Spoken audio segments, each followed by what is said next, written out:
Bienvenue dans votre émission Au-delà du réel. L'an 33 après Jésus-Christ, l'apôtre Paul reçoit le message de l'évangile dans l'arène de la grâce révolutionnaire. Ce message propulse l'Europe dans l'ascendance d'un réveil sans précédent. Mais à force de persécution, il s'éteint. Bien qu'affaibli, mais faufilant au travers les âges, il trouva de nouveau son expression en les personnes de Smith Wigglesworth, Kenneth Hagin, Cobus van Resborn, Catherine Kuhlman, Tel Osborne, Benson Idahosa, Kaku Severin, William Mario Branham, Benny Hinn, Tibi Joshua, David Oyedepo, Cliffo Tolar, Chris Oyakilome et votre humble serviteur, le pasteur Emery Wembe. Bienvenue au-delà du réel.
Qui nous visitent pour la première fois ici à l'ambassade de la grâce, à qui je témoigne ma reconnaissance pour le fait que ces personnes ont, en dépit de nous avoir suivis, effectué le déplacement, que je vous demande s'il vous plaît d'acclamer et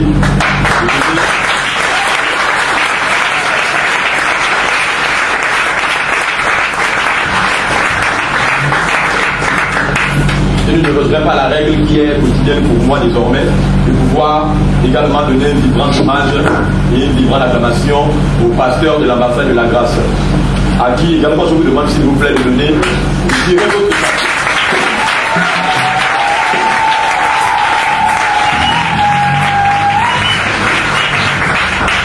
ce sont les amis de la grâce, les ambassadeurs du Nouveau Testament, les professeurs de l'évangile, en la personne des responsables du groupe, que je vous demande également d'acclamer s'il vous plaît.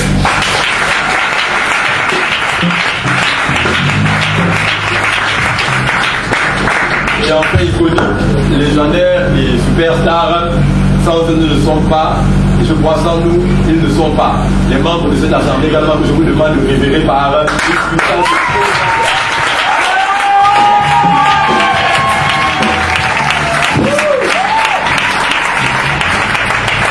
Est-ce qu'on peut pousser les cris de joie et acclamer fortement le Seigneur Jésus?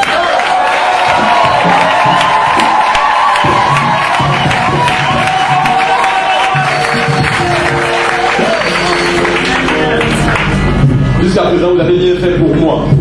S'il vous plaît, je vous souhaite que vous puissiez recevoir une fois de plus la personne distinguée qui m'a accompagné. C'est la personne la plus importante de notre pays. Vous savez que le Parti Connexion, c'est la relativité d'accès direct à la personnalité la plus importante de ce pays. Amen. Donc, je ne suis bien arrivé dans ce auditorium seul. Je voudrais, s'il vous plaît, que nous acclamons avec moi son Excellence, Monsieur le Président.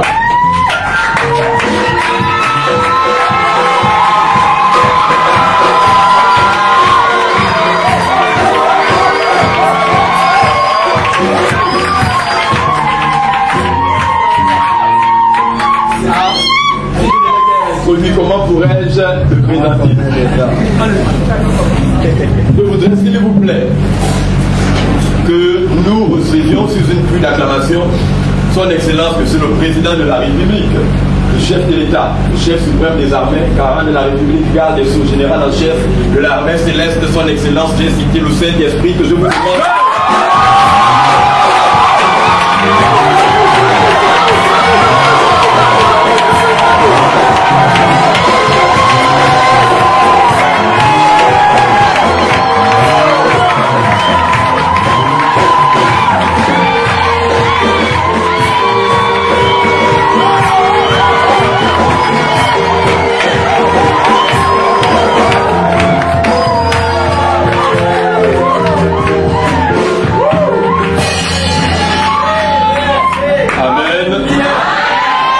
Ramène à nouvelle une carte de recharge liberté. Est-ce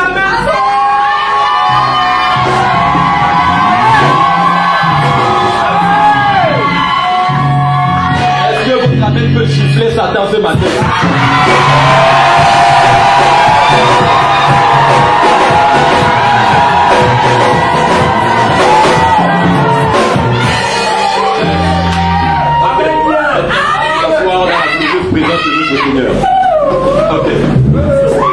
J'ai techniquement 58 minutes pour développer la thématique qui fera l'objet de notre analyse ce matin.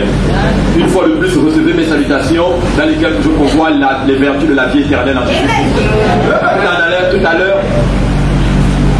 acclamant la présence du Saint-Esprit en notre sein, nous avons invité le Seigneur Jésus dans nos problèmes.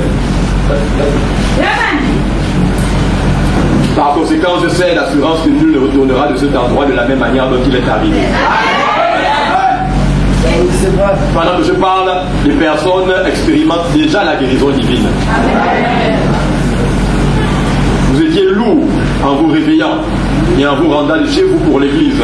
Mais pendant que nous sommes en train de parler, à cet instant même, vous êtes léger comme une plume au nom de Jésus-Christ de Nazareth. Il y a quelqu'un ici, vous avez comme un abcès dans votre oreille et cela vous faisait agressivement mal. Pendant que je parle, je vous déclare guéri au nom de Jésus-Christ de Nazareth. Maintenant même, maintenant.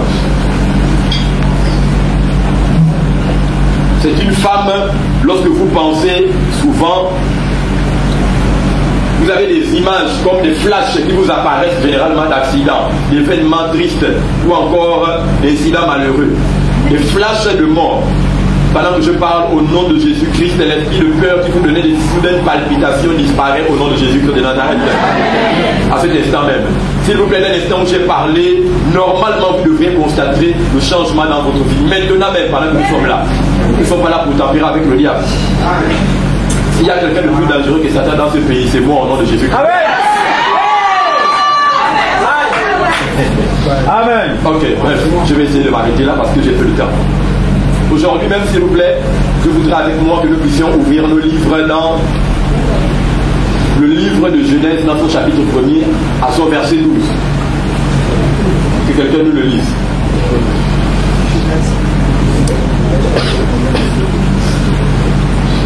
Genèse chapitre 1 au verset 12. La Bible déclare ce qui suit. La terre produisit de la verdure, de l'herbe portant de la semence selon son espèce, et des arbres donnant du fruit, et ayant en eux leur semence selon leur espèce. Dieu vit que cela était bon. Amen. Amen. Reprenons une dernière fois. La terre produisit de la verdure, de l'herbe portant de la semence selon son espèce, et des arbres donnant du fruit, et ayant en eux leur semence selon leur espèce. Dieu vit que cela était bon. La terre produisit de la verdure, de l'herbe portant de la semence selon son espèce. Amen. Asseyons-nous. La terre produisit de la verdure, de l'herbe portant du fruit selon son espèce. S'il vous plaît, la thématique objet de notre analyse ce matin va dans la perspective de ce que nous avons développé en amont et en aval le dimanche d'antan, laquelle portait sur délivré par la connaissance de votre identité chrétienne. Partie 2. La terre produisit de la verdure, de l'herbe portant du fruit selon son espèce. Si je m'avais posé la question de savoir à cet auditorium nombreux soit-il, quel est le plus grand problème que traversent les chrétiens, lequel constitue un frein dans l'obtention de leur bénédiction, que me répondriez-vous s'il vous plaît? Ignorance. Pour certains, l'ignorance. Pour d'autres, l'incrédulité. Quel est le problème majeur dans le christianisme, lequel est objet de non-obtention? Immobilisme, de régression. Dans votre vie chrétienne, quelle est la chose contre laquelle vous luttez sans cesse et n'avez jamais l'impression d'obtenir victoire? Quelle est la chose sur laquelle Satan se tient en piédestal pour vous, soit accuser, vous condamner, vous culpabiliser à tel point qu'il vous juge, incapable de recevoir les promesses dont Jésus lui dit que vous avez déjà obtenues dans la grâce? Quel est ce pourquoi lorsque vous levez la main à l'église et soudainement vous vous rappelez de par une foi que toi, comment peux-tu postuler, prier concernant un enfant quand tu sais que tu as avorté 3 fois et aujourd'hui tu penses que Dieu te répondra concernant l'obtention du fruit des entrailles? La loi, le péché, la loi, le péché, naturellement. Quelle est cette chose-là qui, parce que vous l'avez commise, aujourd'hui vous êtes malade d'une IST ou d'une MST et Satan vous dit que Dieu t'avait dit que tu ne devrais pas faire X ou Y chose, mais parce que tu as fait l'inverse de la parole de Dieu, tu mérites cette maladie et tu mérites même d'y mourir. Péché. Grosso modo, cela se résume à un seul facteur clé de voûte, le péché. Si. C'est parce que hier, vous avez été invité par une tierce personne que vous avez consommé un peu d'alcool ou vous êtes rendu dans un nightclub, dans une boîte de nuit que ce matin vous avez jugé être impur pour venir à l'église. C'est à cause de cela que lorsqu'on demande de prier, certains ne veulent pas prier à haute voix parce que quelque chose les condamne que toi. Ne te souviens-tu pas de ce que tu as fait hier? Tu trompes les frères et les sœurs, mais Dieu lui-même te voit.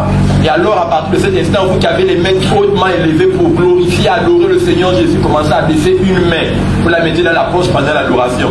Puis une deuxième main, vous la mettez dans la poche. Et vous êtes coupable. Vous dites, Seigneur, c'est la vérité. Je sais moi-même hier que j'ai fait quelque chose dont la Bible dit que je ne devrais pas faire. Et je crois que Dieu ne m'écoute pas et ne répondra pas à mes prières. Amen. S'il vous plaît, y a-t-il des personnes qui plus ou moins expérimentent ce dont je parle dans cette salle? Si oui, s'il vous plaît. Si oui, s'il vous plaît. Est-ce que vous pouvez rapidement lever vos mains? Amen. Est-ce qu'on peut acclamer le Seigneur Jésus pour eux?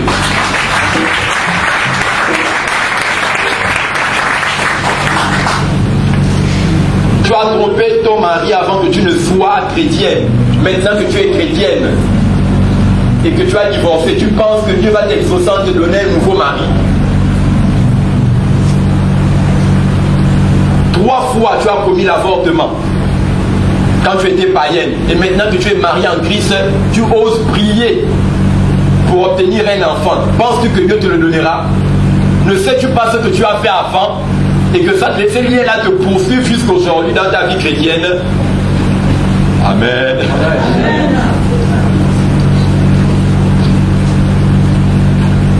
C'est de ça dont nous voulons parler aujourd'hui. Libéré par la connaissance de votre identité chrétienne. Amen. Je disais la dernière fois en substance que lorsque il y a un mariage à la coutume, vous allez acheter le pagne choisi comme thème pour le mariage à la coutume. Ce pagne, vous le donnez à un tailleur ou à un couturier. Et il confectionne une tenue sur le pagne que vous lui avez donné. Et lorsque la coutume approche le vendredi, que vous vous rendez chez le tailleur ou le couturier pour récupérer le pagne dont vous lui avez donné pour la confection d'une tenue coutumiale, lorsqu'il vous délivre ce pagne, qui est désormais une tenue, nouvellement créée. Pouvez-vous demander à ce couturier l'historique de combien de personnes ont porté cette tenue avant vous? Pourquoi? Parce que cette tenue est une nouvelle création et elle n'a jamais eu de passé avant. Amen. Lorsque vous achetez un véhicule neuf première main dans le magasin Volkswagen et que vous regardez le tableau de bord et vous voyez 0 km au comptoir, pouvez-vous demander au vendeur combien l'historique du nombre de kilomètres ce véhicule a eu à parcourir avant? Pourquoi? Parce que c'était un véhicule nouvellement créé. Donc je disais que nouvellement créé en Christ, vous n'avez pas de passé excepté le jour où vous êtes né de nouveau. Amen. Amen. Donc tout ce que vous aviez commis dans le passé ne peut être utilisé par Satan pour vous condamner désormais maintenant que vous êtes en Christ. Par conséquent, si vous aviez avorté avant d'être en Christ, maintenant même, vous n'avez pas de passé parce que votre nouvelle vie commence le jour où vous avez accepté Jésus jusqu'à ce jour où vous êtes dans cette salle ce dimanche. Amen. Alors vous pouvez clamer ce matin l'obtention de vos bénédictions. Amen. Comprenez que lorsque vous vous sentez accusé de prier pour l'obtention de quelque chose, ou vous sentez accusé de demander Dieu quelque chose, ce n'est pas Dieu qui vous accuse, c'est la loi de Moïse qui vous accuse au travers Satan. Jésus dit dans Jean, je crois, chapitre 5, 45, que lorsque vous demandez une chose et que vous vous sentez accusé par une voix, ce n'est pas moi Jésus qui vous accuse, mais c'est Moïse au travers la loi qui vous accuse. Or, lorsque vous priez qui? Jésus pour qu'il vous donne. Amen. Alors si Jésus vous dit qu'il n'est pas le responsable de la culpabilité, de la condamnation et des accusations que vous ressentez dans votre esprit, cela est la preuve alors que vous pouvez lui demander et il vous donnera gratuitement et librement ce que vous voulez ce matin. Amen. Amen. Amen. Amen. Amen. Ok, c'était un petit rappel mémoire. Maintenant, entrons dans le thème de notre message.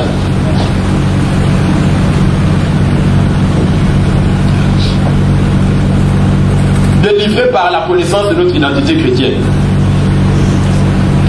Je m'avais posé une question. Pouvez-vous voir le noir dans le blanc?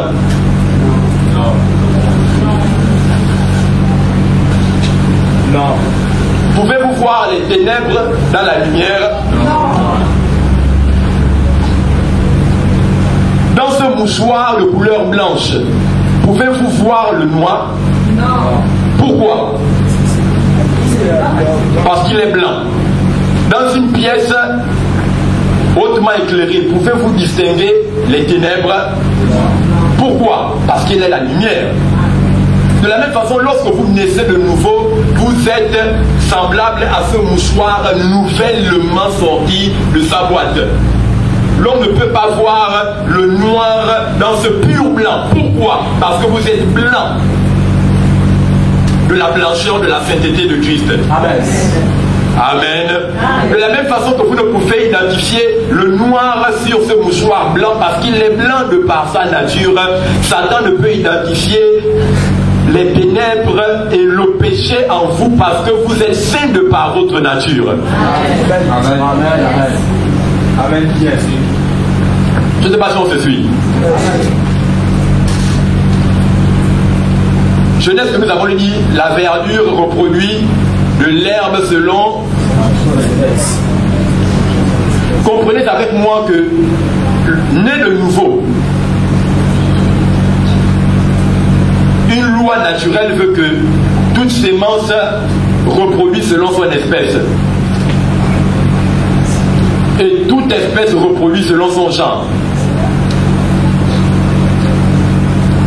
Et l'engendreur est la réflexion de l'engendré.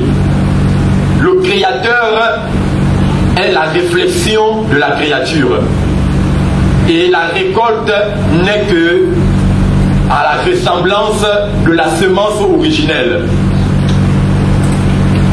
Alors, nous partons de cela pour en déduire que, naturellement, les chats donnent naissance aux chatons. Les lions engendrent, les chiens engendrent les chiots. Les engendrent les aiglons. Les oiseaux engendrent les oisillons. Et les chevaux engendrent Des poneys.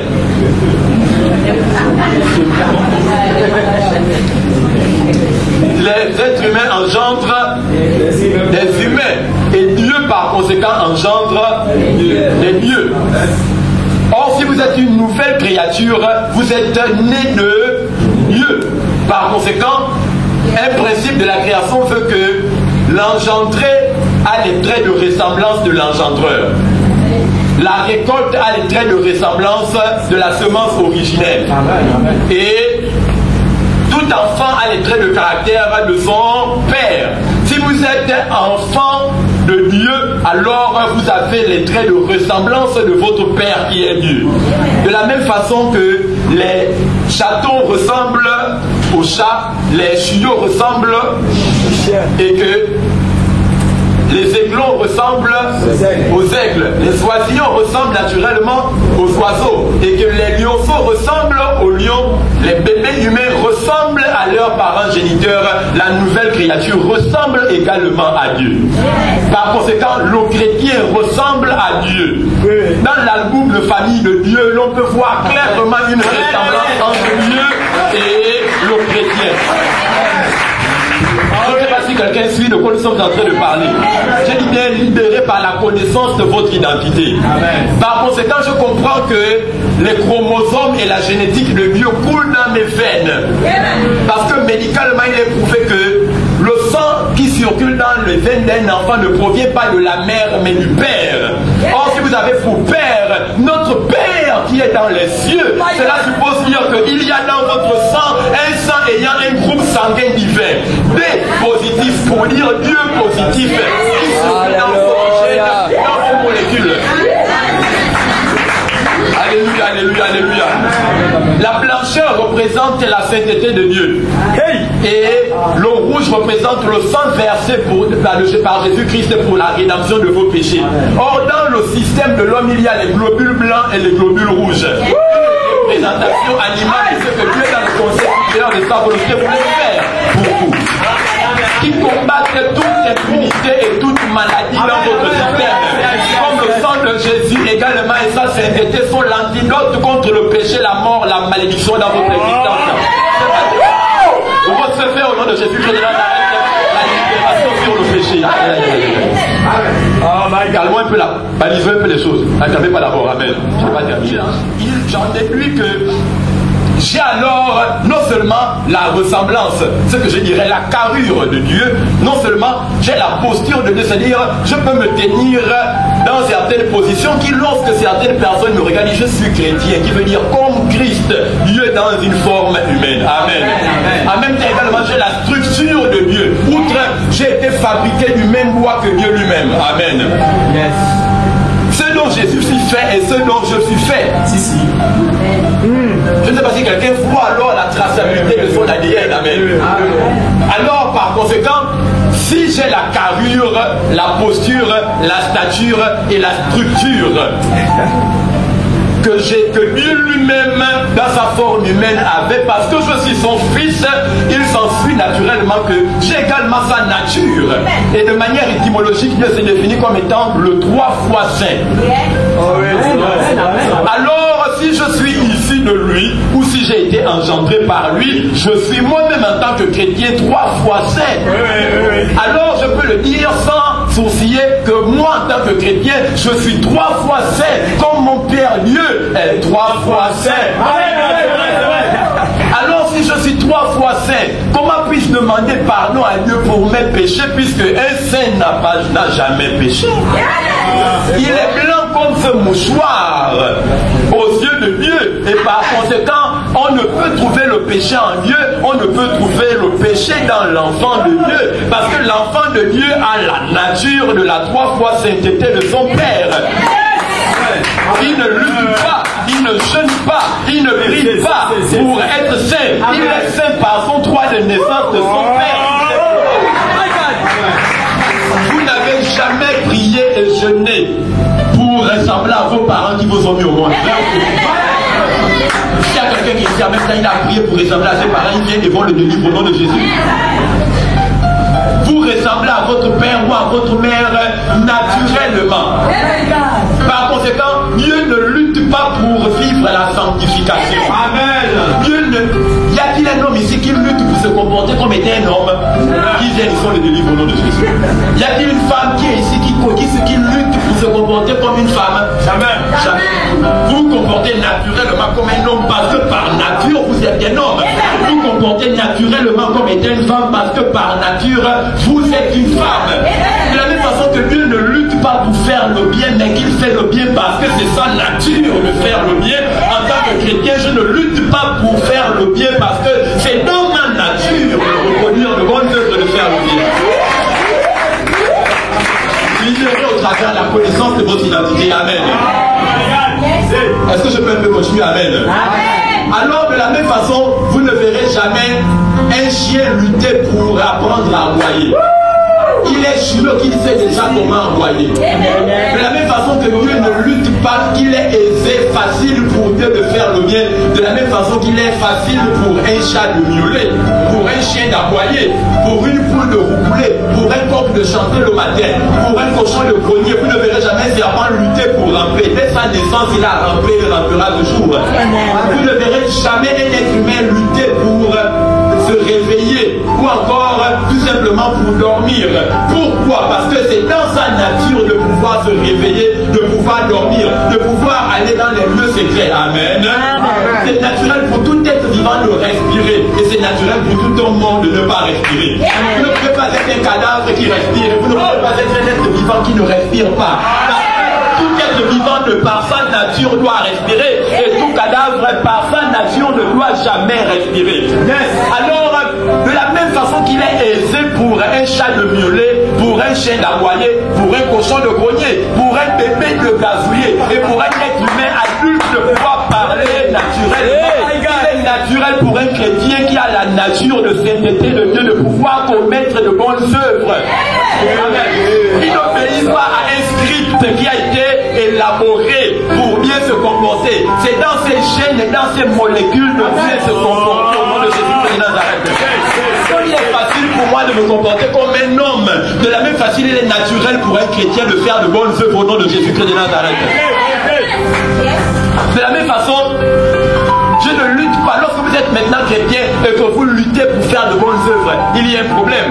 Parce que dans le plan de création de Dieu, jamais vous ne verrez un chat qui aboie, un chien qui miaule, un bébé qui parle comme un adulte et un adulte qui gazouille comme un bébé. Vous ne verrez jamais un cochon qui rampe et un serpent qui grogne.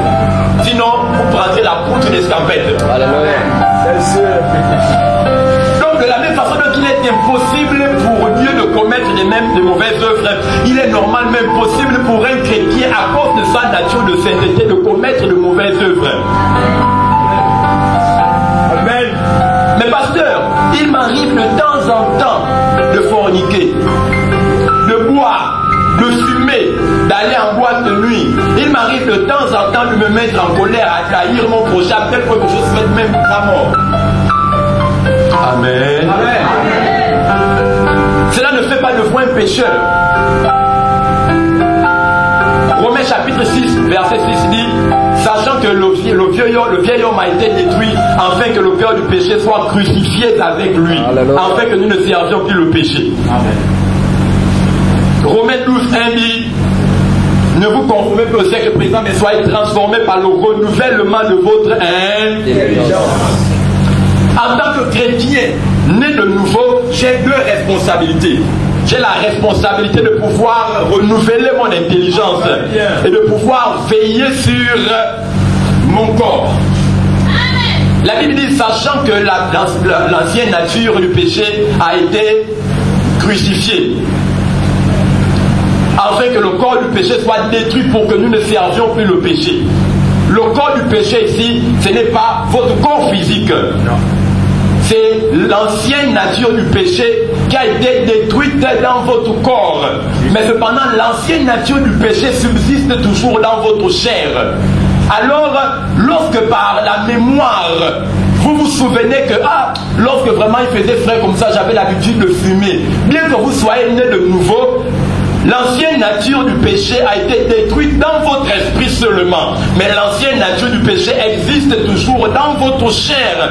Alors lorsque la chair se rappelle par les vertus de la mémoire, que avant le vendredi comme ça, j'allais toujours au diabolo danser en boîte de nuit. Amen.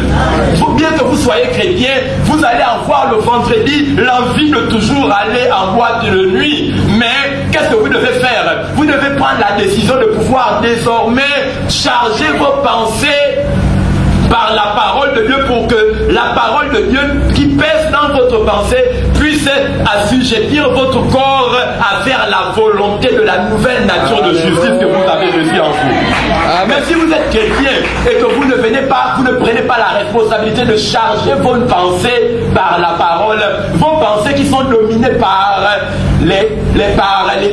vos passions mondaines vont prendre le dessus sur votre chair et contraindre votre chair à faire le contraire de ce que votre nouvelle nature de justice veut que vous fassiez. Amen. Donc, lorsque vous êtes chrétien et qu'il vous arrive de quelquefois pécher, vous n'êtes pas un pécheur, mais vous êtes un ser qui n'a pas renouvelé sa pensée selon la connaissance de ce qu'il devrait désormais faire en Christ. Amen. Amen. Amen. Je ne sais pas si je parle à quelqu'un ce matin. Pourquoi est-ce que nous parlons du problème du péché? C'est parce que c'est le péché qui est la première source de vos échecs. S'il n'y a pas de péché, la Bible dit le salaire du péché c'est là. Romains 6, 23. Ça veut dire que les gens meurent parce qu'ils pêchent. Ça veut dire que si on enlève le péché, les gens ne meurent normalement pas.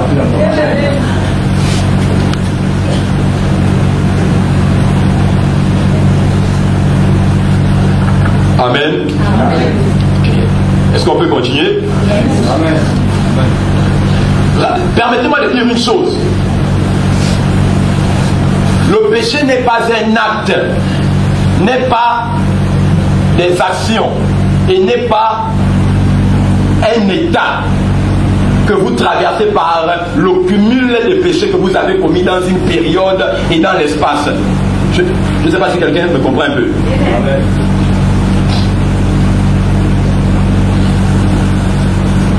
Dans la nouvelle alliance de la grâce, le péché est une nature et la sainteté est également une nature. Je vais baliser cela en prenant un exemple simple. S'il vous plaît, un homme, nous allons faire un petit quiz, question-réponse, amen. Vous allez répondre à mes questions. J'en ai deux. Un homme ne boit pas, ne fume pas, ne ment pas, ne vole pas, ne fornique pas, ne commet pas d'adultère, mais il n'est pas né de nouveau. Est-il saint ou est-il pécheur? Pécheur. Quels sont ceux qui disent qu'il est pécheur? Oh, la majorité populaire. Tout le monde dit les pécheurs. J'ai dit quoi? Que le péché n'est pas un acte, mais une nature. Cet homme ne boit pas, il ne fume pas, il ne ment pas, il ne vole pas, il ne fornique pas, ne commet pas l'adultère, mais vous avez vous tous dit qu'il est un pécheur s'il n'est pas né de nouveau. Donc l'on peut en déduire que, bien qu'il ne commet pas de mauvaises œuvres, aussi longtemps qu'il a la nature de pécheur en lui, il est toujours pécheur. Bien qu'il ne commette pas de mauvaises œuvres. Donc par conséquent, le péché n'est pas un acte, mais c'est une nature. Je ne sais pas si quelqu'un se comprend, selon vous-même vos propres dires. Un homme ment, vole, boit, fume, fornique, commet l'adultère, mais il est né de nouveau. Est-il saint ou est-il pécheur? Non. Quels sont ceux qui disent qu'il est saint? Ok. Ça devient compliqué. Quels sont ceux qui disent qu'il est pécheur? Levez les mains, n'ayez pas honte. Levez les mains. Levez les mains, oui, il est pécheur. Amen. Ok, est-ce qu'on peut acclamer le Seigneur pour les deux tendances? Ok. Est-ce qu'on peut répondre à la question par un autre quiz? Amen. Je rappelle, vous avez dit, un homme ment, il vole, il boit et fume, fornique, commet l'adultère. Mais il est né de nouveau. Est-il saint ou il est pécheur? Une majorité a répondu, il est pécheur d'office. Une autre majorité a répondu, il est saint. Amen. Maintenant, transformons les choses par les Écritures, par un autre quiz. S'il vous plaît, lorsque vous êtes né, le premier jour de votre naissance terrestre, sorti des entrailles maternelles, étiez-vous saint ou étiez-vous pécheur? Pécheur. Non, je n'ai pas bien entendu. Pécheur, ok. Même ceux qui viennent pour la première fois disent pécheur. Ok, c'est déjà bon. Mais pourquoi est-ce que vous êtes né pécheur et pourtant, étant un bébé nouveau-né, vous n'aviez jamais fumé, bu, menti, volé? Mais pourquoi est-ce que vous êtes né pécheur? Quelqu'un qui vient pour la première fois, s'il vous plaît. Ah oui, la maman derrière par exemple. Oui. Pourquoi est-ce que l'enfant est né pécheur? Cependant, il est un bébé nouveau-né, il n'a jamais fumé, bu, menti. Parce qu'il a le péché adamique en lui. Est-ce qu'on peut acclamer le Seigneur Jésus?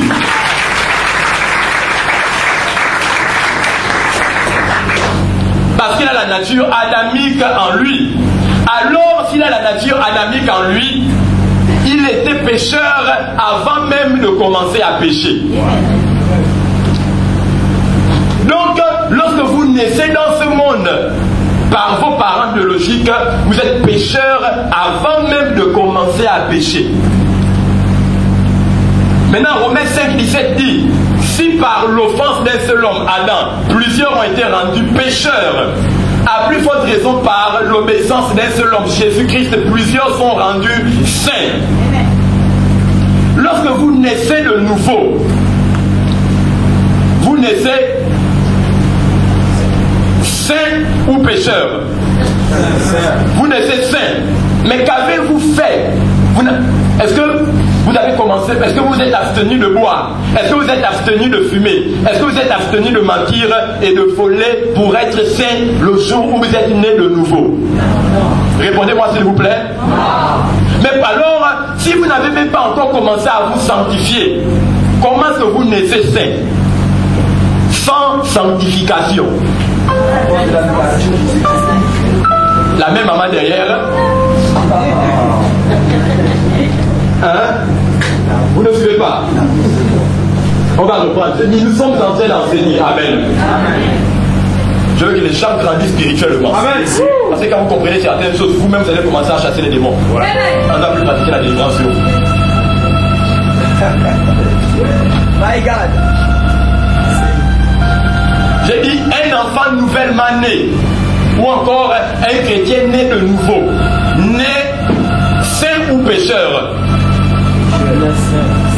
Il naît saint. Mais comment est-ce qu'il naît saint? Pendant que il n'a même pas encore commencé à se sanctifier en se privant de boire, de fumer, de mentir et de voler. Il n'a même pas encore commencé à dire je vais lutter pour bien me comporter. Mais parce qu'il est tout simplement né le premier jour, les premières minutes, les premières secondes de sa naissance en Christ, il est déjà saint. Pourquoi il est saint? Parce qu'il est né de Jésus-Christ lui-même qui est saint. Donc, quand quelqu'un naît de Adam, il naît pécheur sans même qu'il n'ait commencé à pécher. Amen. Amen. Mais quand quelqu'un naît de Jésus-Christ qui est le deuxième et le dernier Adam, la Bible dit qu'il est saint avant même qu'il ne commence à se sanctifier. Amen. Amen. Donc, par conséquent, on peut dire que vous êtes né de nouveau saint avant même de vous sanctifier. Si quelqu'un comprend un peu jusqu'à présent, est-ce qu'il peut dire Amen? Amen. Qui ne comprend pas jusqu'à présent? Qui ne comprend pas? Ok. Alors poursuivons. Si vous êtes pécheur sans même que vous ne commenciez à pécher, et vous êtes saint sans même que vous ne commencez à vous sanctifier, alors c'est que vous êtes pécheur par nature, sans les mauvaises œuvres. Et que vous êtes également né saint par nature sans les bonnes œuvres. Amen. Donc on peut dire que le péché est une nature et la sainteté est une nature également. Amen. Maintenant, est-ce que un raté, une mauvaise œuvre, des mauvaises actions ou encore une faute que vous commettiez, voici les 4 définitions du péché en grec, amartanao. Amen. Amen. Est-ce que le fait que vous posiez une œuvre mauvaise, une mauvaise action, ou encore que vous vous retrouviez en compagnie de personnes qui commettent des mauvaises choses, fait de vous un pécheur par votre nature si vous êtes né de nouveau? Je vais reprendre un même exemple pour que tout le monde comprenne. J'ai l'habitude de le prendre. S'il vous plaît, le pasteur Louembe Méry est homme ou femme? Il est de genre masculin. Amen. Amen. Si je portais une robe Kabangondo, est-ce que le port de la robe Kabangondo changerait ma nature masculine? Pourquoi? Parce que le port de la robe, qui est une mauvaise action, ne pourrait pas changer ma nature masculine. Amen. Amen. J'aurais beau me travestir devant vous, mais lorsque vous me verrez, vous allez rire et vous moquer de moi. Pourquoi? Parce que pour un homme, la mauvaise action de porter une robe de femme ne change pas ma nature d'homme. De la même façon, lorsque vous êtes chrétien et que vous branchez quelquefois, vous tombez dans le péché, vous n'êtes pas un pécheur. Vous êtes toujours un saint parce que les œuvres mauvaises que vous commettez, les ratés, les fautes que vous commettez ne changent pas votre nature de sainteté, parce que la nature de sainteté, vous êtes né avec elle avant même que vous ne commenciez à faire de bonnes choses. Si quelqu'un comprend même un peu, est-ce qu'il peut dire Amen? Amen. C'est vital. Parce que vous avez toujours cru qu'il fallait que vous fassiez bien pour mériter les choses qui viennent de Dieu. Certains parmi nous ne peuvent pas. Vous avez jeûné pour faire le BPC. Vous avez jeûné pour faire le baccalauréat. Vous avez jeûné pour faire les demandes manuscrites d'emploi. Vous avez jeûné pour faire les entretiens d'embauche. Vous avez jeûné pour être employé. Vous jeûnez aujourd'hui pour vous marier. Vous jeûnez aujourd'hui pour avoir des enfants. Et cependant, vous n'avez jamais obtenu quelque chose de travers vos jeûnes et vos longues prières. Pourquoi? Parce que tout simplement, vous fonctionnez avec Dieu d'une manière dont il ne veut pas que vous fonctionniez avec lui désormais. Amen. Je ne sais pas si quelqu'un comprend. Il y a des personnes qui sont allées dans plusieurs églises qui disent, pasteur, moi j'ai donné. Et on m'a dit que si j'ai donné, j'obtiendrai la bénédiction. On m'a dit que si je payais l'eau et l'électricité du pasteur, j'obtiendrai la bénédiction prophétique. On m'a dit qu'en faisant le jeûne de 40 jours et 40 nuits, cela me permettrait de devenir prospère. Amen. Et vous allez voir qu'il y a des chrétiens qui vont d'église en église. Ils ont pratiqué toutes les formes de prières. Les prières de combat, briser, détruire, invoquer le feu, répandre le sang sur les routes et sur les sentiers. Mais jusqu'à présent, ils n'ont pas obtenu qu'un des causes. Pourquoi? Parce qu'on leur a fait croire que c'est par la multiplicité des efforts que nous déployons que nous attirons le regard favorable de Dieu vers nous. Alléluia. Et c'est pourquoi vous êtes frustrés. Parce que dans l'Ancien Testament, il fallait bien faire pour que Dieu fasse bien avec vous. Mais dans le Nouveau Testament, Jésus dit c'est par la grâce. Vous n'avez pas besoin de pouvoir prouver à Dieu. Il vous dit non, laisse, tu ne peux pas. Laisse-moi moi-même faire. Et toi, bénéficie tout simplement de ce que moi j'ai fait par la grâce de mon éducation. Comprenez que votre guérison ce matin, vous n'avez juste qu'à l'accepter. Amen. Vous avez les kystes, les myomes, les fibromes. Vous avez, je vais dire, les menstrues douloureuses. Vous avez une perte de sang. Ce matin, il n'y a pas besoin d'un travail particulier pour vous pour que vous obteniez votre guérison. Qui est-ce que dans la Bible, Jésus a demandé de jeûner pendant 3 jours, 3 nuits pour qu'il puisse avoir la perte de sang qui devait s'arrêter? Ou quand est-ce qu'on a mené un homme à Jésus qui était malade et Jésus a dit, nous allons d'abord effectuer la cure d'âme pour savoir qui du père ou qui de la mère a péché pour que les liens voyagent de eux jusqu'à toi. Montrez-moi la personne dans la Bible. Acceptez votre guérison ce matin au nom de Jésus-Christ. Comment acceptez-vous votre guérison? En disant, Seigneur Jésus, je comprends que ce n'est pas par les œuvres, ce n'est pas par ma force, ce n'est pas par mon intelligence, mais c'est par le Saint-Esprit dans la grâce. J'accepte que je suis guéri à cet instant. Et dès l'instant vous le dites, vous constaterez que pendant que nous sommes là, les céphalées, les maux de tête chroniques, au nom de Jésus-Christ, ont déjà même disparu. Amen. Vous allez constater qu'à l'instant même, la goutte, le rhumatisme disparaissent dans vos corps. Acceptez, dites Seigneur, j'accepte par la foi que je suis guéri au nom de Jésus-Christ de Nazareth. Lorsque vous acceptez ce que Jésus a fait, c'est vous qui l'avez fait par la foi. Lorsque vous acceptez qui Jésus est, vous faites ce que Jésus est. Quand vous acceptez ce que Jésus peut faire, vous pouvez faire ce que Jésus lui-même a fait par la foi. Amen. Jésus est la guérison. Si vous acceptez qu'il est la guérison, il devient la guérison dans votre vie maintenant même. Vous recevez la guérison au nom de Jésus. Si vous acceptez que l'or et l'argent l'appartiennent, vous avez l'or et l'argent ce matin au nom de Jésus-Christ. Je déclare une création surnaturelle de l'argent dans vos comptes maintenant même qui était épuisé au nom de Jésus-Christ de Nazareth. Je déclare maintenant même la libération de contact au nom de Jésus-Christ de Nazareth. Je déclare maintenant même que des associés, des partenaires d'affaires puissants viennent sur vos chemins au nom de Jésus-Christ de Nazareth. Je déclare maintenant même que la révélation que vous souhaitez pour la parole dans votre ministère, vous l'obtenez au nom de Jésus-Christ de Nazareth. Je déclare que l'onction dont vous avez tant cherché maintenant même, elle ne se trouve pas dans le jeûne et dans la prière abusive, mais elle se trouve dans la connaissance de qui vous êtes en Jésus. Amen. Alléluia. Amen. Ah oui. S'il vous plaît, j'ouvre une parenthèse. Jésus a tout accompli. Est-ce que quelqu'un peut dire avec moi, il a tout accompli? My God. Le président Léomba a tout accompli en octroyant au Gabon l'indépendance par traité. Vrai ou faux? Vrai. Quels sont ceux qui contestent ça? Vrai ou faux? Vrai. Si le pasteur Mbembe Emery prend ce micro et vous dit, mesdames et messieurs, assez c'est assez, nous allons marcher de Mindoubé au Carrefour Rio, munis de pancartes. Objectif, nous allons réclamer l'indépendance du Gabon.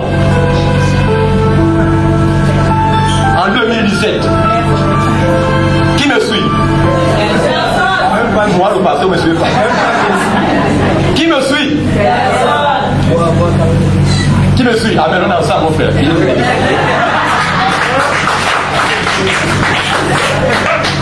Ok, pourquoi les autres, vous n'allez pas me suivre? Parce que ça a déjà été fait. Ou bien parce que Léomba a déjà acquis l'indépendance du Gabon par signature avec la puissance coloniale. Amen. Mais lorsqu'un chrétien demande à Jésus de le délivrer pendant qu'il a été délivré il y a 2000 ans, c'est pour ce chrétien de ne pas reconnaître ce que Jésus a fait. Il a dit, en mon nom, tout est accompli. La plus grande hérésie des chrétiens sous la grâce, c'est de demander à Dieu des choses que Dieu leur a déjà données. Il y a une différence entre le fait que vous soyez païen, que vous aviez les maris et les femmes de nuit, et maintenant que vous êtes en Christ. Or, nous les pasteurs commettons une erreur fatidique en interprétant le christianisme sous la base de nos expériences familiales. Amen, amen, amen. Et le rêve d'un païen ne peut pas être interprété de la même manière que le rêve d'un chrétien est interprété. Le rêve d'un chrétien s'interprète par la Bible. Amen. Tout citoyen gabonais ne sera jamais jugé par la loi des États-Unis d'Amérique. Pourquoi? Parce qu'il est citoyen gabonais et il est sous procédure de jugement en rapport ou se rapportant à la loi du pays duquel il est issu. Mais alors, pourquoi est-ce que vous êtes chrétien et que vous avez un livre de droit qui vous fait état des lieux de vos droits et de vos devoirs, et vous le laissez, la Bible, pour aller chercher dans les expériences des pasteurs, pour interpréter vos songes et vos rêves et pour donner une conduite à tenir concernant vos vies? My God.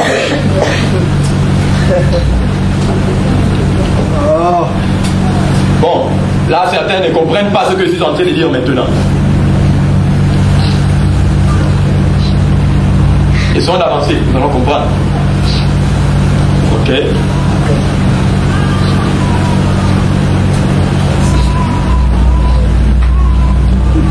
Libéré par la connaissance de votre identité. Comprenez avec moi que l'un des avantages de la connaissance de votre identité qui vous apporte la libération est que, 1, vous avez de la valeur en Jésus-Christ. Dis avec moi, j'ai de la valeur. J'ai de la valeur. S'il vous plaît, Miles Monroe disait, la rareté d'une chose détermine combien haute est la valeur de cette chose. Amen. Lorsque vous regardez les empreintes de votre main, vous verrez que votre empreinte est la seule au monde. Quelqu'un ne peut pas voir, deux personnes ne peuvent pas avoir les mêmes empreintes sur les 6 milliards 700 millions d'hommes qu'il y a sur la planète Terre aujourd'hui. Est-ce que vous êtes plus ou moins conscient de cela?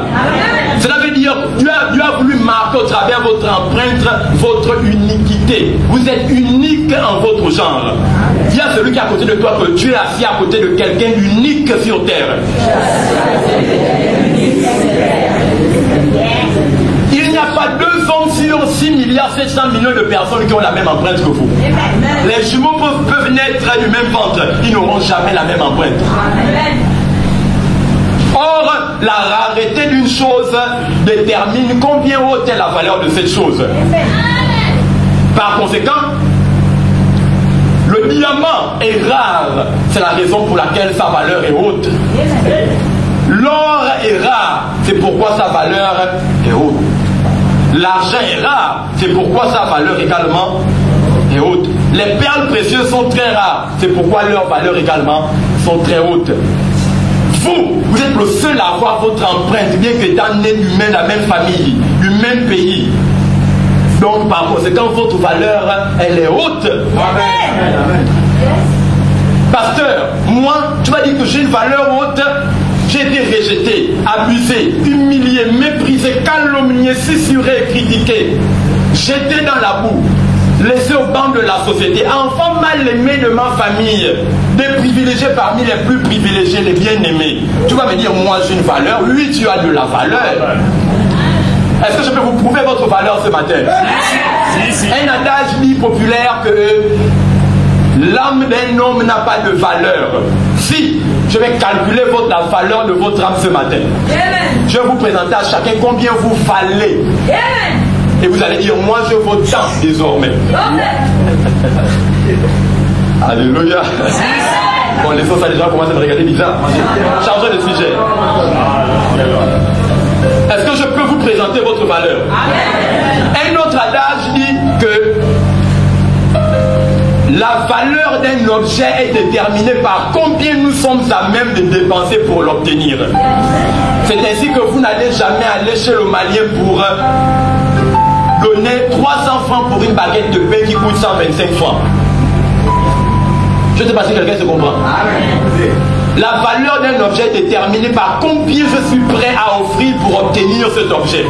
Quand vous allez au centre-ville et que vous voyez une talon qui coûte 50 000 francs CFA, quand vous regardez, vous appréciez la texture de la chaussure. Vous dites oui, cette chaussure mérite que je puisse débourser 50 000 francs pour l'obtenir.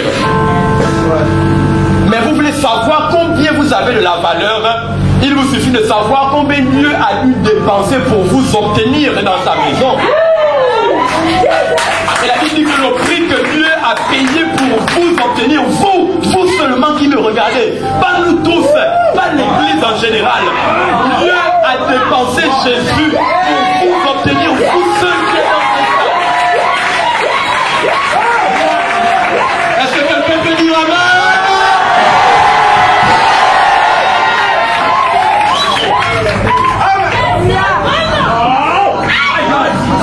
J'écoute Jésus. Vous n'étiez pas l'abaissé, le méprisé, l'humilié, le calomnié, l'abandonné, le rejeté, celui dont on crachait dessus.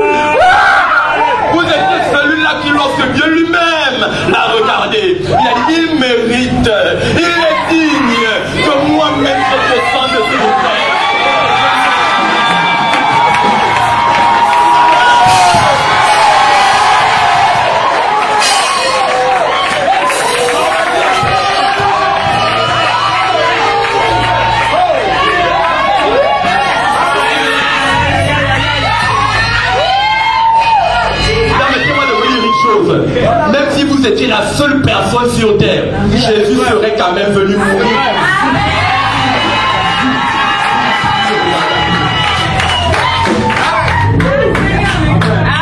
Alors vous n'êtes pas ce que les circonstances vous disent que vous êtes. Vous n'êtes pas ce que la pauvreté vous dit que vous êtes.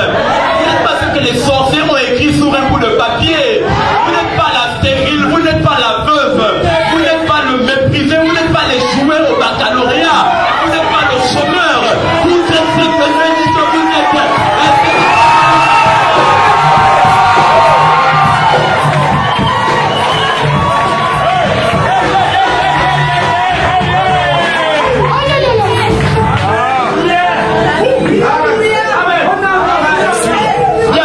J'ai de la valeur.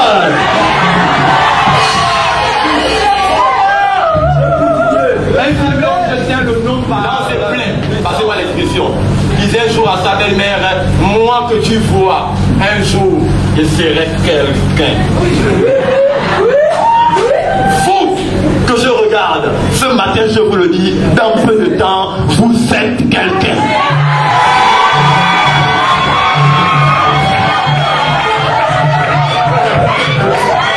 Tu es quelqu'un au nom de Jésus-Christ de Nazareth.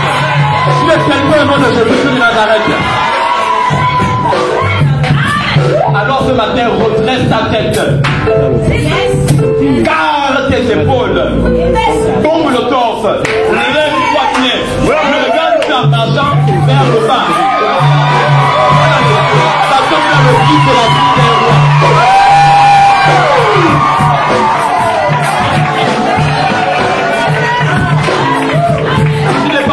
Tu es riche au nom de Jésus-Christ de Nazareth. Tu n'es pas possédé, tu es élevé au nom de Jésus-Christ de Nazareth. Tu n'es pas malade, tu es guéri au nom de Jésus-Christ de Nazareth. Tu n'es plus chômeur, tu es guéri au nom de Jésus-Christ de Nazareth. Tu voyages au nom de Jésus-Christ de Nazareth. Tu ouvres les entreprises au nom de Jésus-Christ. Tu as le passeport, tu as le visa de voyage au nom de Jésus-Christ. Tu as la tête de mon accord. Toujours premier et jamais dernier. La lumière du monde, le ciel de la terre. Une vie bâtie sur mon âme.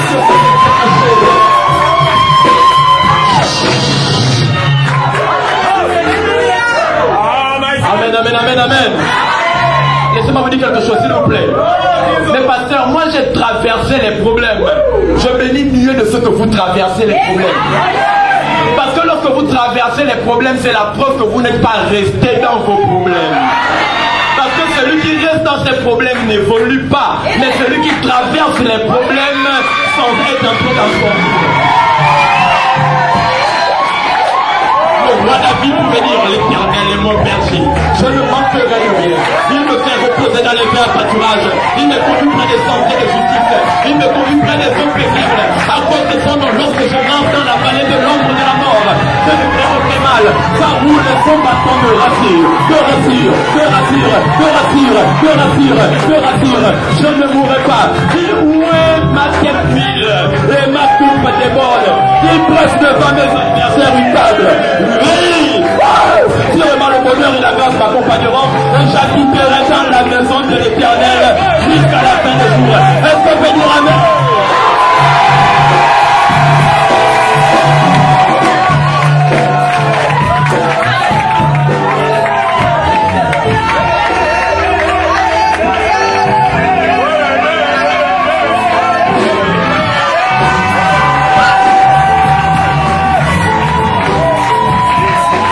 Avec moi, j'ai de la valeur au nom de Jésus.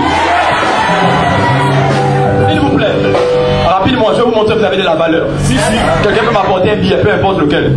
Peu importe lequel, ce n'est pas pour prendre votre argent, c'est pour une expertise. Ok, je n'ai même pas fait, excusez-moi. Amen. Regardez ce billet de 10 000 francs, amen. Qu'est-ce que je dis amen? Quelle est la valeur de ce billet? 10 000. Ok, il n'y a pas de problème. Si je prends ce billet, vous allez interpréter les actions que je fais. Si je prends ce billet, amen, et je fais ceci, qu'est-ce que suis-je en train de faire? Ok. Si je fais ceci, si je fais ceci, ok, si je le jette par terre, je le rabaisse, amen. Et ensuite, si je fais ceci, si je suis en train de le... Si je fais ceci, la caroutière, et que vous trouvez ce billet qui a été une fois élevé, qui a été froissé, qui a été jeté dans les profondeurs, qui a été marché dessus par les gens et qui a été écrasé. Si vous trouvez un tel billet, le prendrez-vous ou vous le laisserez? Vous le prendrez. Pourquoi? Parce qu'il a toujours sa valeur.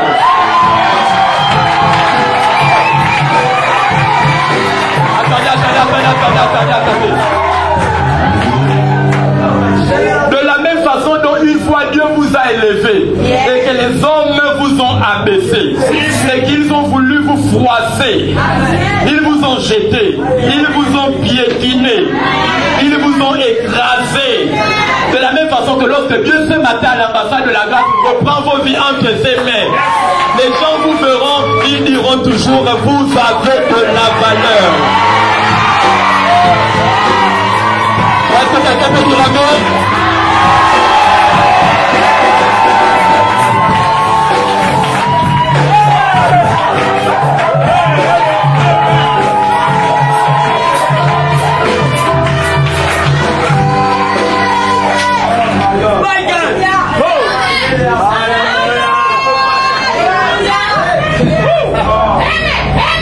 Ok. D'abord t'arrêter là, amen. Combien de temps il est? Quelle heure il est, je vais dire? 12h40 déjà. Il est 12h43, amen. Oh, je vaux Dieu. Je vaux Dieu. Pasteur, vraiment bien parlé. Je vaux Dieu. Peter vaut Dieu. Vous parlez que c'est votre identité, amen. Quand vous comprenez, c'est que vous comprenez que la maladie n'est pas candidate dans votre corps. Je vaux Dieu. Je vaux Dieu.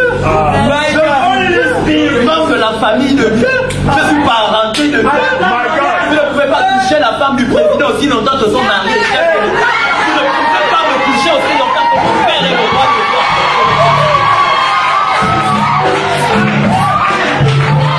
Il y a des gens qui chassent les démons, mais vous chassez les démons. Il y a des gens qui chassent les démons, mais vous, c'est les démons qui vous chassent au nom de Jésus. Jésus ne chassait pas les démons. La Bible dit qu'il posait son pied sur la côte du vide. Les démons eux-mêmes sortaient sans qu'il ne parle. Ce matin, recevez l'onction maintenant que vous êtes venus. Les maris de lui, les femmes de lui déclarent: votre maison est un territoire interdit d'accès au nom de Jésus. Quel est ce sorcier qui va voler sur votre maison? Jamais. S'il vous plaît, moi j'aime les questions-réponses. Amen. Amen. Avez-vous déjà vu un lion se cacher derrière un arbre dans la forêt vierge et prier contre une gazelle? Avez-vous déjà vu un lion dans la forêt vierge caché derrière un arbre et dit: oh, au nom de Jésus, gazelle, ne viens pas ici, ne viens pas, ne viens pas. Avez-vous déjà vu un lion prier contre une gazelle dans la forêt? Mais la Bible dit que vous êtes du lion de la tribu de Juda. Et le diable, on est défini dans la Bible comme étant le bouc. Une chèvre, une gazelle. Et c'est les chrétiens qui prient contre lui. Oh, aïe, aïe, aïe, aïe. Je ne prie pas contre le diable. Je parle, le diable prend sa queue en dégage au nom de Jésus. Vous voulez savoir comment traiter avec le diable? Je vous donne le carreau. S'il vous plaît. Si vous arrivez dans votre chambre sortie de l'église et vous trouvez un chien bâtard, Migueri du quartier, couché sur votre lit, vous allez parler avec lui comment? Attendez. Allez vous lui dire, s'il vous plaît, attendez. Allez vous lui dire, s'il te plaît, pour l'amour de Dieu, ou bien vous allez dire comment? Vous allez dire comment?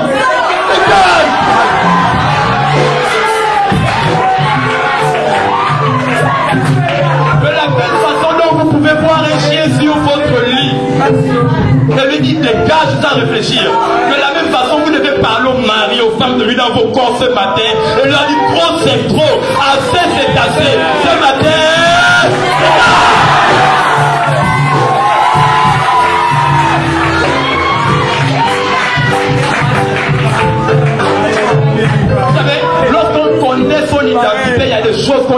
plus.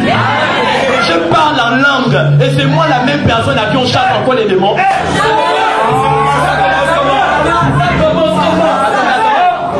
Attendez. Je termine avec ceci parce que mon temps est déjà épuisé. La Bible dit que Jésus est allé dans un endroit qu'on appelait Guédara. Là où il y avait un démoniaque qu'on appelait le démoniaque de Guédara. C'était un fou violent qui frappait tout le monde et qu'on avait enchaîné dans les cimetières, les sépulcres. Et la Bible dit que lorsque Jésus posa son pied sur le rivage de la côte, le démoniaque lui-même veut dire maître, qu'a-t-il entre toi et moi? Pourquoi veux-tu nous persécuter? Pourquoi?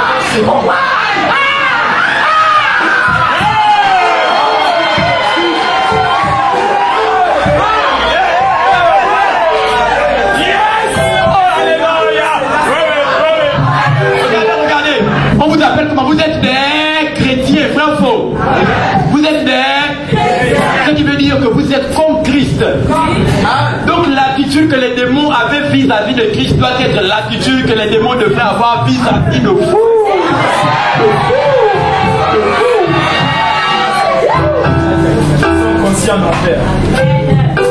Et les démons vont dire, maître, permet que nous allions dans les pourceaux, les cochons. Les démons ne commandent pas. Les démons sont dans un langage d'infériorité devant l'empereur. L'incarnation du pouvoir caché par là. Alléluia. Jésus descend et il regarde. Un règne vient d'entrer à Guédara. L'empereur lui-même se déplace dans les rues de Guédara. Aucun démon, aucune force ténébreuse, aucun diable avec des majuscules ou des minuscules ne peut prétendre se tenir devant lui. Le diable sait que lorsque Jésus est quelque part, il doit honorer de sa présence parce que dans l'armée, les inférieurs doivent généralement donner le respect. Le démoniaque de Guédara aurait pu fuir dans une tombe, mais il est venu parce qu'il reconnaît que le roi des rois est le Seigneur des seigneurs.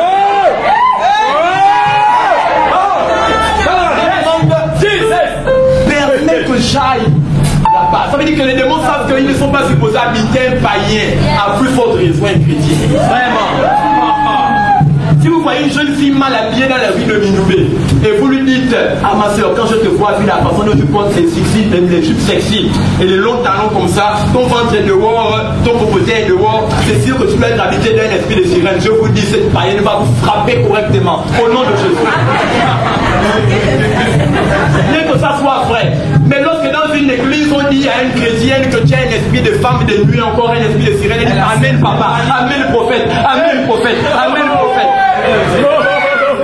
Ça veut dire que les païens sont plus conscients de leur identité que les chrétiens sont conscients de la leur. C'est une insulte. Même les cochons. Permet que nous allions dans les cochons, nous cacher. Jésus dit non, je vous le permets. Vous savez, quand on dit que vous êtes sale comme un cochon, même en Christ, déposez la veste d'abord. Mais cependant, vous vont dire, nous sommes sales, nous sommes même, nous avons battu le record de saleté parmi les animaux sur terre. Mais pour nous les cochons, être possédés des démons, jamais. Entre la mort et la possession, nous les cochons, nous choisissons la mort.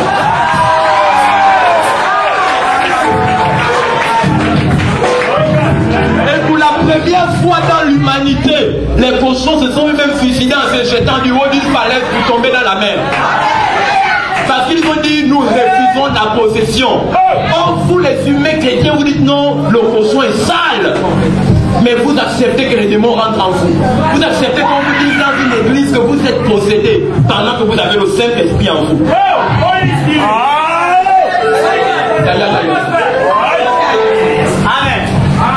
Et avec moi aujourd'hui, j'ai compris. Peu importe ce que je rêve. Si je suis né de nouveau, aujourd'hui même, ce n'est qu'une oppression, une dépression, mais ce n'est pas une possession. Je ne sais pas si on comprend la différence. On peut être oppressé de l'extérieur, mais ça ne veut pas dire quand je suis chrétien. Saint-Esprit est en moi, comment le diable peut vivre. Ce n'est pas possible.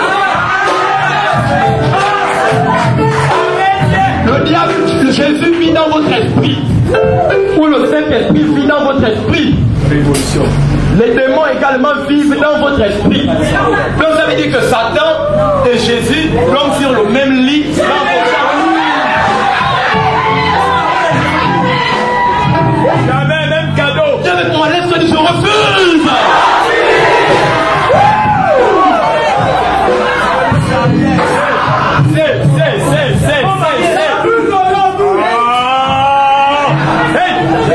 Le président est Jésus. Son épouse est l'Église. Les sujets sont les païens. Les démons sont les esclaves. Jamais la sécurité rapprochée du président, qui sont les anges, ne permettront que les intrus esclaves puissent entrer dans le dispositif rapproché du président de la République. Pour qu'un chrétien soit possédé, il faudrait que Satan puisse remonter au ciel et puisse posséder lui-même. Quand le Colossiens 3:10 dit, nous sommes cachés avec Christ d'abord, et Christ lui-même est caché dans Dieu. Ça veut dire que pour qu'un chrétien soit possédé, il faudrait que Satan accepte Jésus comme Seigneur et Sauveur personnel. Et ensuite, Jésus lui dise, maintenant Satan, tu es né de nouveau. Et maintenant, je t'accepte en moi. Et moi, maintenant, je suis en Dieu. Et toi, tu peux toucher le chrétien qui est en moi et qui est en Dieu lui-même. Dites-moi, c'est possible ou spirituel? Votre esprit dégage une haute tension qui est l'extrobut. Quiconque s'approche à 3 km à la ronde, recevez cela au nom de Jésus. Désormais, Jésus apparaît dans vos rêves pendant que vous êtes poursuivis pour chiffler vos adversaires. Vous rêvez que vous mangez dans les rêves. Là, il dit, voici les miracles qui accompagneront ceux qui auront cru. À mon nom, ils chasseront les démons. Pas qu'on chasseront les démons d'eux. Ce sont ceux qui ont cru qui doivent chasser les démons. Ce n'est pas ceux qui croient en qui on doit chasser les démons. À mon nom, ceux qui ont cru chasseront les démons. Ils parleront de nouvelles langues. Ils saisiront des serpents par les mains. Même s'ils boivent de quelques breuvages mortels physiquement, rien ne leur fera faire mal. Si physiquement je bois des breuvages mortels, rien ne peut être fait à ma vie. À plus forte raison, c'est que je mange dans les rêves. Ça me fera quoi? Ça me fera quoi?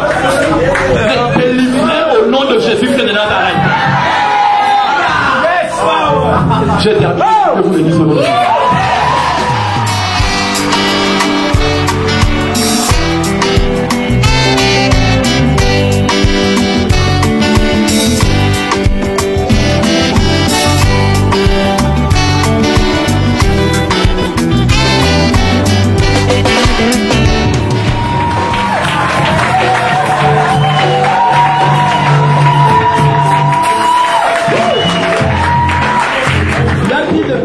Actuellement, la douleur a disparu.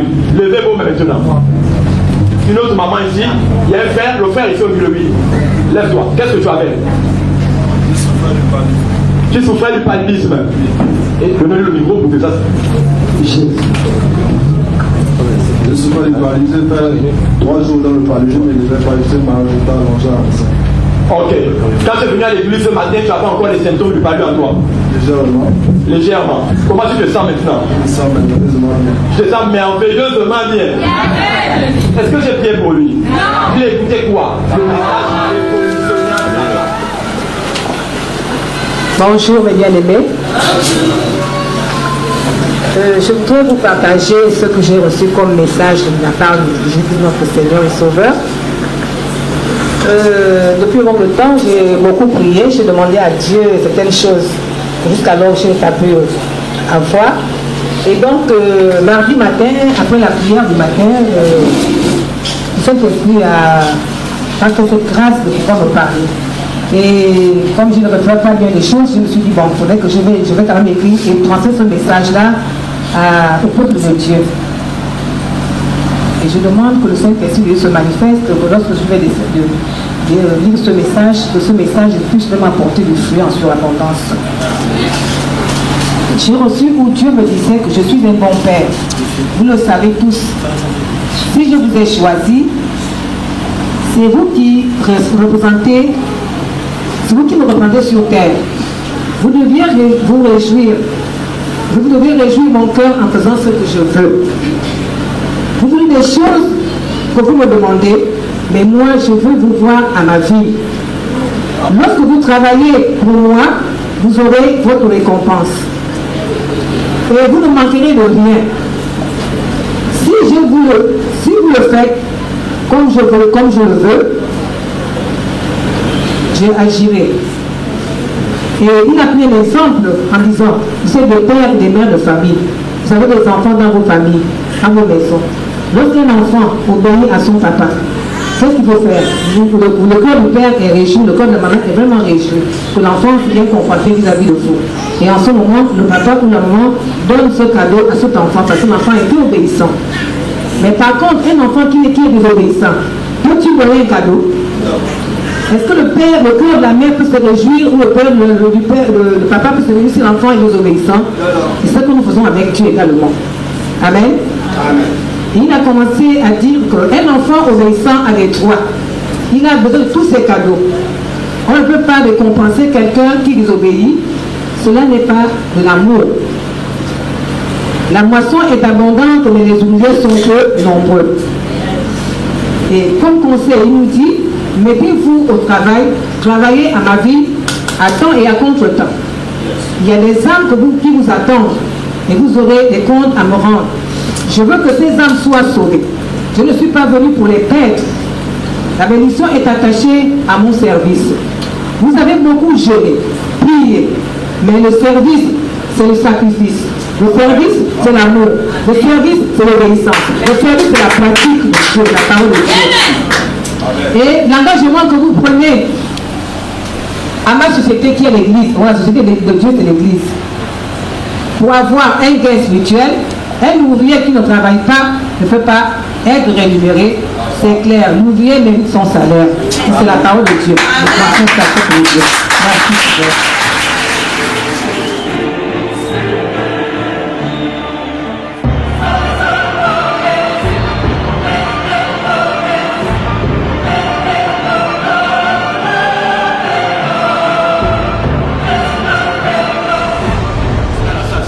Si oui, levez les mains. À part ceux qui ont déjà reçu la guérison.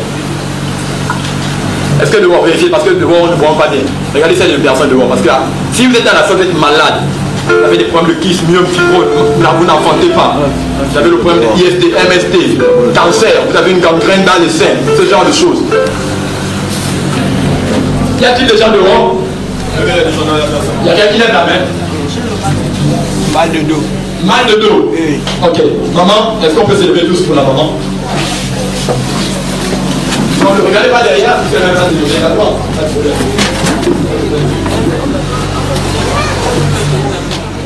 Vous allez utiliser le point de contact entre la guérison divine qui est en Jésus et vous, disons. En apposant votre main sur l'endroit de votre corps où vous ressentiez le mal. Et maintenant même, je vais prier.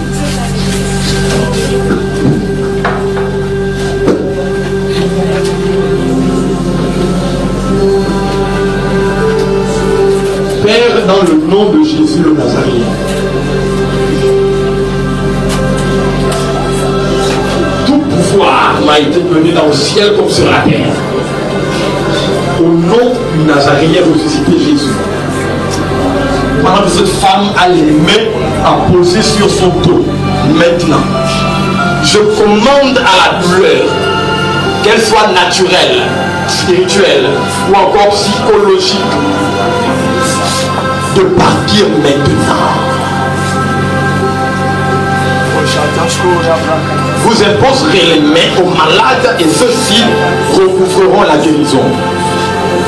Au nom de Jésus, je commande, toi Satan, maintenant même de libérer ta main de son dos.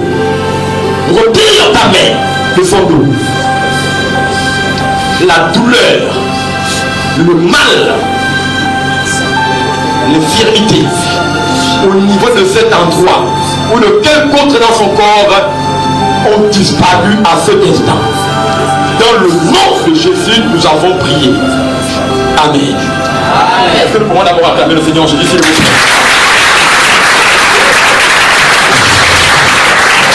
Maman, s'il vous plaît. Je voudrais que vous touchiez, que vous veniez. Si ce n'est pas trop, vous demandez.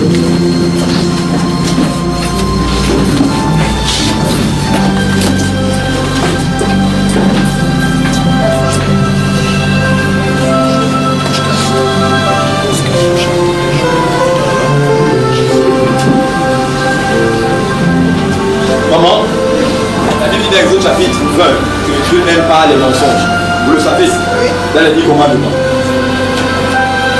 J'ai prié, exercer l'autorité spirituelle sur le dos que vous aviez malade.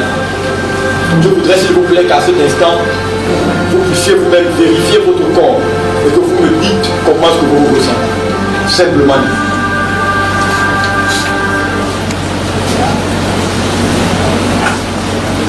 Vérifiez. Vous me direz comment est-ce que vous vous ressentez. Faites des mouvements qu'il vous est compliqué de faire normalement. De part et d'autre. Vérifiez bien avant de me répondre.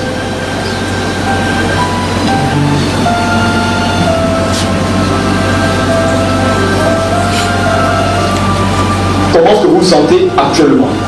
Apparemment, je ressens que le mal a disparu. Nous sommes déjà, vous et moi, avant ici. Non. Vous êtes sûr? Peut-être au quartier. Non, je vous ai suivi à la télé. Ah, vous êtes venu par la télévision. Donc, à part la télévision, on ne s'est jamais rencontré en fait physiquement. Ok. Vous êtes sûr que là, vous êtes là, vous vérifiez, vous ne ressentez pas le mal dont vous dites que vous aviez auparavant. Je ressens que ça a déjà diminué. C'est parti. C'est parti. Oui. Vous aviez ce mal depuis combien de temps? Ça fait vraiment longtemps. Ça fait longtemps. Combien de mois par exemple? D'années. Ça fait plusieurs années. Combien d'années à peu près? Ça peut déjà faire 20 ans. Seigneur, 20 ans. Ça fait 20 ans au jour que vous avez ce genre de douleur. Mais maintenant vous êtes arrivé là, vous dites que vous ne sentez pas la douleur. Vous ne ressentez pas le mal. Parce que le mal dans votre dos déjà jusqu'au bras. Le mal du dos c'était étendu même jusqu'à vos bras. Mais actuellement, vous ne ressentez pas le mal même au niveau des bras. Vous ne ressentez pas. Ok, essayez de faire quelque chose. Essayez de faire quelque chose. Yes. Alléluia. Comment est-ce que vous sentez maintenant? J'avais mal dans tous les points. Mais actuellement, le mal a complètement disparu. Est-ce qu'on peut acclamer le Seigneur Jésus?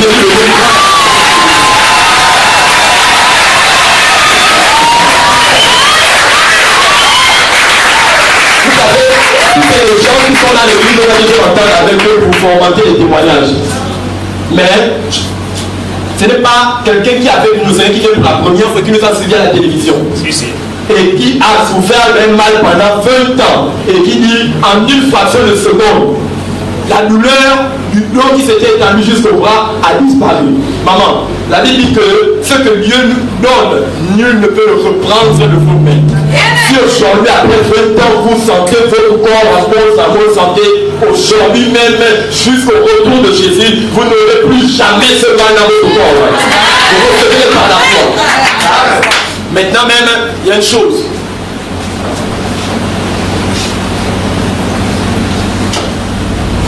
La guérison, elle s'entretient. Il est facile de l'obtenir, mais difficile de l'entretenir. Vous devez rester dans la parole. J'ai toujours tendance à dire qu'une loi de la création veut qu'une chose qui a été créée, pour que Dieu crée une chose, il doit parler à l'environnement duquel provient cette chose.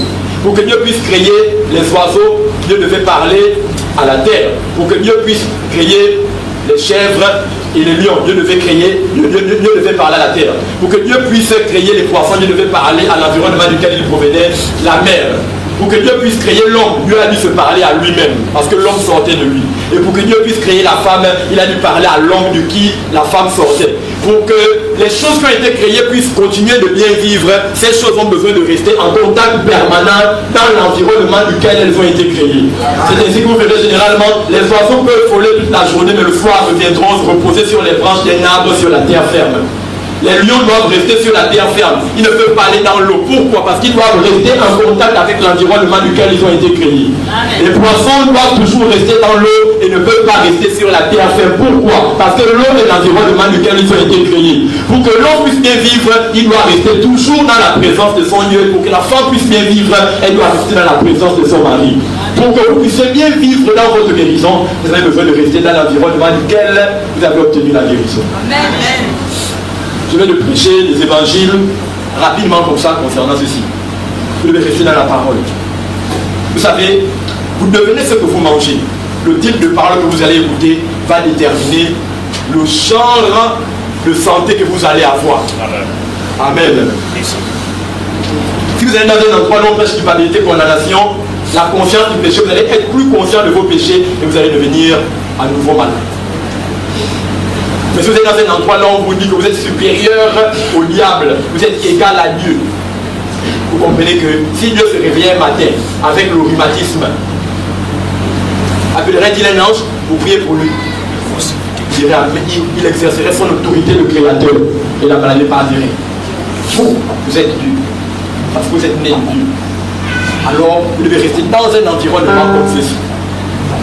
Vous êtes guéri, c'est aussi simple. À chaque fois, désormais, ne dites plus Seigneur, je te prie pour la guérison. Dites Seigneur, je te remercie pour ma guérison. Changez votre langage également.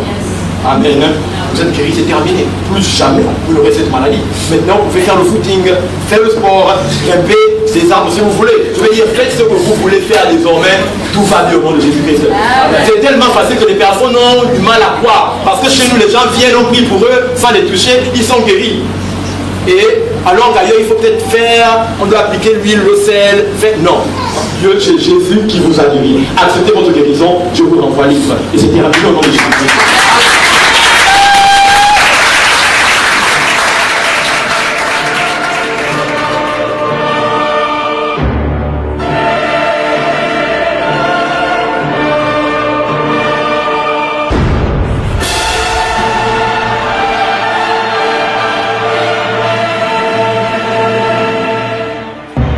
Bienvenue dans votre émission Au-delà du réel.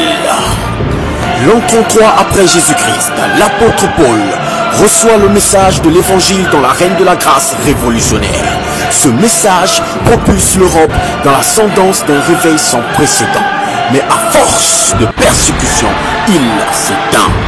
Bien qu'affaibli, mais faufilant au travers les âges, il trouva de nouveau son expression en les personnes de Smith Wigglesworth, Kenneth Hagin, Cobus Van Resborn, Catherine Kuhlman, Tel Osborne, Benson Idahosa, Kaku Severin, William Marion Branham, Benny Hinn, Tibi Joshua, David Oyedepo, Cliffo Tolar, Chris Oyakilome et votre humble serviteur, le pasteur Emery Wembe.